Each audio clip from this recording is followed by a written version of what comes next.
रुपये जास्त मागत असेल तर द्या त्याला भाव, द्या त्याला त्याचा तुम्हीच सांगा कपड्याला भाव करता का? तुम्ही शेतकऱ्याच्या शेतात जा. हो असे कसं आम्ही जेव्हा आम्ही सोमून आम्ही जेव्हा सुभाष शर्माच्या दिवसाला गेलो निघते वेळी आमच्या गाडीमध्ये त्यांनी 2 सांबाराच्या जुळा दिल्या. त्या सांबाराचा सेंद्रिय शेती पूर्ण पण 20 दिवस वास गेला इतका सुगंध त्या सांबाराला आहे. आपण भाजी टाकला तरी चव नाही. काय उपयोग त्याला? काय खातो आपण त्याला? कारण सेंद्रिय भाजीपाला त्यामध्ये खूप मोठी ताकद आहे. म्हणून आपल्याला विषमुक्त शेती या शेतीकडे जायचं आहे. म्हणून जनजागर शेतकऱ्याच्या बांधावर जाऊन आपल्याला काही गोष्टी शेतकऱ्यांसाठी शिकवायच्या आहे. त्याच्या भाजीपाल्याला भाव मिळाला पाहिजे. त्यांनी जे शेतीवरचे संस्कार आहे माता भगिनी इथे माहित असेल की जरा काही शेती आठवण करा बरं. बरोबर शेतात जाता का? कमिशनरलाच पाठवता जाता. आपण 4 सण करतो शेतीमध्ये. पुढल्या सणाला सीतामाईचा बघा आपण नैवेद्य अर्पण करताना मंडल करतो. मंडल केल्याशिवाय नैवेद्य ठेवत नाही. पहिला आधी कर्ज हे परतफेड करून कोणी एक्सप्रेस करू शकते म्हणून आहे ना. मग मी कर्ज घेतलं. कर्ज घेतल्याच्या नंतर कपडे विकत होती. कपडे विकता ते हजार रुपये जे 5000 घेतले मी हजार रुपयाच्या आहे ना ते 5 महिन्यामध्ये मी 5000 रुपये परतफेड केले.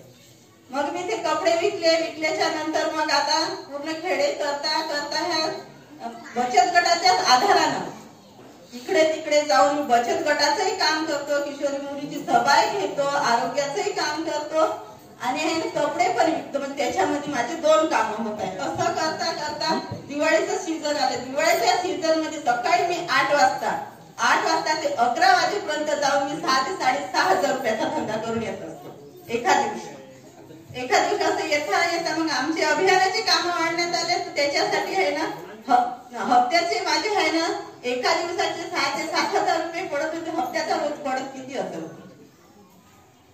मग हे 5,000पासून मी सुरुवात केली.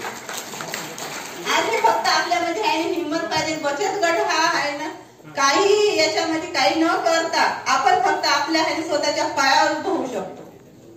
आज आपल्याला आहे इतक्या महिला म्हणजे आमची हीच परिस्थिती होती. आम्हाला आहे कोण्या महिलांसमोर आहे जास्त बोलण्याची हिंमत होत नव्हती. आज जर मला कधी 500 महिलांच्या समोर बोलत आज आमच्यामध्ये 500 महिलांच्या समोर बोलण्याची हिंमत आहे. आज समजा